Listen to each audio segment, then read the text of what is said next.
Friends మనం ఇప్పుడు తిరుమలకి వెళ్తున్నాం. అదివో అల్లదివో శ్రీహరివాసము 10,000 శేషుల పడగలమయము.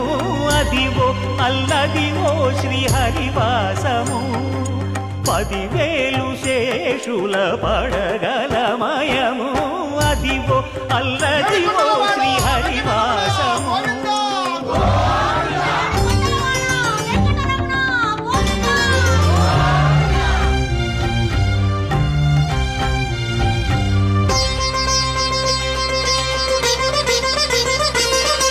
అది వెంకటాచలమఖిలో నటము. అదివో బ్రహ్మాదుల కపురూపము. అదివో నిత్య నివాసమఖిల మునులకు.